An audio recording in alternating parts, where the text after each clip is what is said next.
Okay. This is my story. This is my story. This is my story. Without the nod.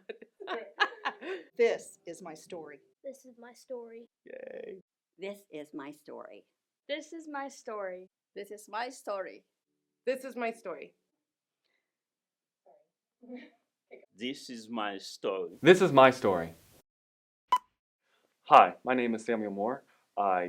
I'm probably the tall person you'd see in the church hallways, or I'm pushing the little girl in the wheelchair. I attend Central A&M. I'm a junior. I'm in the student government, and I like being a part of that. I'm on the student council, too. I like being able to make the decisions and be able to plan. Having a little bit of power is nice. My parents brought me here. I really enjoy my grandpa's history or biblical class. I like learning the tenets of it. I really like ancient and pre-modern history. It's very interesting to learn about the forms of government. I really like to build Lego sets. It's fun to make the models and build the little mini scenes from the Star Wars movies.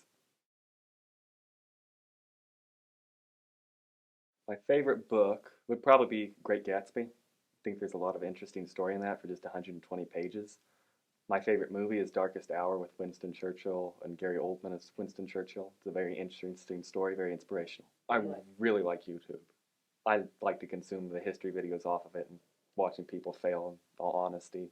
But it's also cool of the great potential and power it can have. That a church can be on there just as much as a content creator can be. And that it may not be as successful, but it could be 5,000 views of strong believers learning compared to 5 billion people just being sheeple. Probably the capitals of Europe. That would be interesting to go see the old and famous states, seeing all the old cathedrals and the museums. Paris, London, Amsterdam, Berlin. Be a lot of marvelous things to see. I hate hearing people chew. I can't sit in rooms when people are chewing. Family dinners are annoying because I can't stand people chewing. I like to be in the other room by myself eating so I don't have to hear other people eat. Well, that's how you're annoyed by other people. What's your annoying trait? Can't think of anything. I don't know how I'm annoying for other people to say. Sorry, I interrupted. But there's an annoying thing about me. I'll probably interrupt you because I want to get my point across. Probably something in economics or finance. I think I'm pretty good at accounting, but I don't know. Hopefully I could use whatever I've learned to further God's kingdom. Hopefully through accounting I could be able to account for nonprofits or small charities and just be able to help them do a basic function so that they can do their greater function.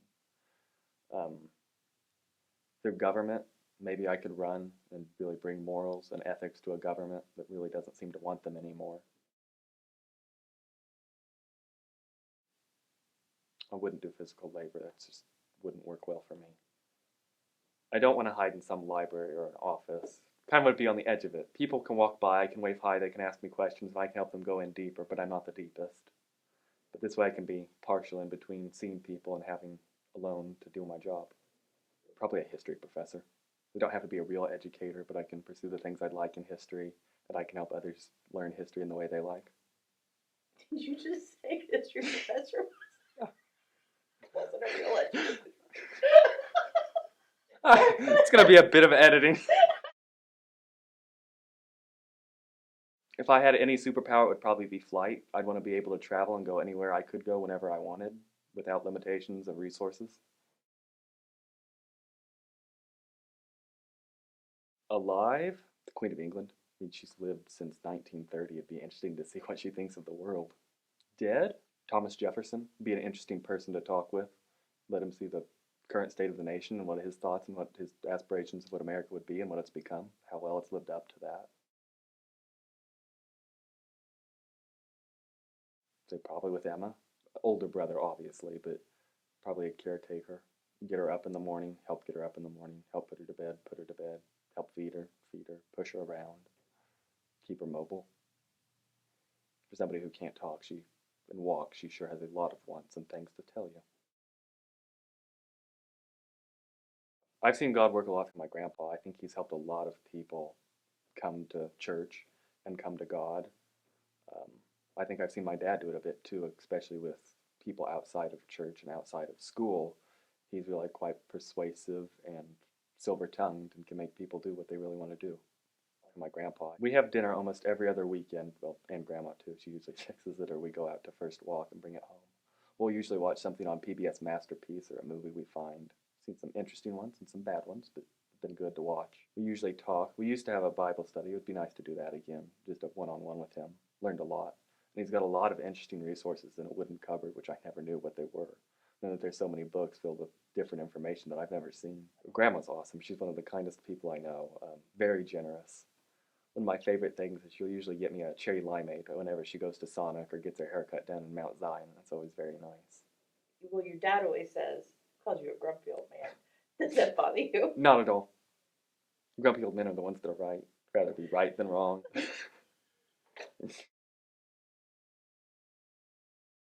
People choose what they believe. People choose what they want. It's hard to see God's plan with others and understand what he's doing with others when it really doesn't seem like they're doing anything with themselves. A lot of people just want to do whatever they want to do. They don't want to be told something's right or something's wrong, or they shouldn't do that even though they can, or that there's something far more powerful than some long-term plan that they're a part of. So I think when they love God and when they love each other, great things are possible through that, nice things are possible through that, generous things are possible. But without the love and without loving, you can't do anything good. Patience. Well, I'm in the latter years of high school, and there's a lot of big ambitions or big ideas that really want to be done, but they can't be done now, and it'll probably be best attempted for success in 5 years. Getting a job, getting a career. There hasn't been any opportunity for it, but I could finish up right now with high school and be able to go get a job, but I could get a much better job after doing college and having some resources there put in. You don't know what's going to happen. You may think you know, you may bet on what you know will happen, but you ultimately don't know what God's going to do. Emma is a great example. That's a long-running story. Just lots of small things that you think, well, I really think this is going to happen, but God takes it in a completely different direction than what you think and what you want. But what I've learned the most, or trying to learn, is to shut my own head down, to be able to listen to the Holy Spirit, to God, and let me say what He wants, and let me be a willing worker in my community. I definitely think my adoption was a big part of it. Shaped my beliefs more than I'd say a lot of other people. I think through the birth of Emma and her continuation has been an interesting influence. And I think growing up in a small town has been a big influence, that God has placed me in a small town. With a small town, you be kinder towards everybody because everybody knows everybody. You say one bad thing, it's going to go around the town from the coffee shop. But also, you know everybody in town, so it's a lot harder to ignore a struggle of one person living on the edge of town having a hard time when there's only 2,000 of you who can do something compared to 200,000 who can ignore. I see a lot of community in church, especially at ACC over the past 2 years. When COVID started, it seemed like we lost a lot of people, but I know every day that I've returned to church, it seems like I know almost everybody in the door and they know me, and that we're all accomplishing something. Whereas in town, I know the people, they know me, but I don't know what we're doing. COVID has definitely taught me who I stand beside and who I want to stand beside. It's reminded me very much that God is there. At the very center, everything is God. That you can peel away, you can take away, you can kill, you can build back, you can birth. But at the very end and at the very beginning, it is all God. And socially isolated, it was hard at the beginning, but you kind of got used to it, and it was nice by the end. But it taught you what you could think and what you couldn't. That if you thought negative thoughts and you sat there and brood about things happening outside of your control all day, you'll never get anything done. You'll never be a positive person. Never make any change about it because all you do is sit there and be negative about it. I know I was born in Aurora, November 2004. I don't know who my parents are, and I have no desire to know. I was adopted within 3 days of being born. Maybe it was 5 days, I can't really remember. But I was taken home and grown up in Moequa ever since. I don't think there ever was a time where I didn't know. It was never hidden from me by any means. I think it was just like a gradual story, like how you read bigger books as you get older. The first book you read, well, the plant grew. When you're in middle school, the plant got water and mitosis happened. When you're a high schooler or an adult, you find out how it really happens. None of it's hidden, but you slowly understand. It's definitely made me think differently about the sins of the father and not the sins of the son. I think most of the time we talk about that in views or particular actions, but we don't talk about that in kids. The fact that they exist, that just because they did something wrong, it doesn't mean you are wrong in any sense of it. Family by itself doesn't get you anything. It's loving family that gets you something. It doesn't matter if you're one of the 12 tribes of Jerusalem. As long as you love God, you will come back to it and you will be redeemed.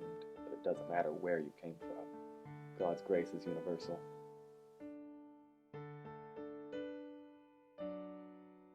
We've seen some generations come from absolutely nothing, wanting the best for their children so they don't have to go through it. And they've done that, but their children forgot what their parents went through, and their children don't know that. They don't know what it means to have nothing and to want. I think we can really care about others. It seems like a lot of other people talk about it, but to actually do it and to act on it would make us a different generation than the ones that have preceded us. If we can truly be kind and patient with others, we should go a lot farther than other generations have. And simply sitting through a conversation with another person should take us quite a way. Not just learn academic things, but learn from others. If somebody does something successful, emulate it. If somebody fails, don't do that.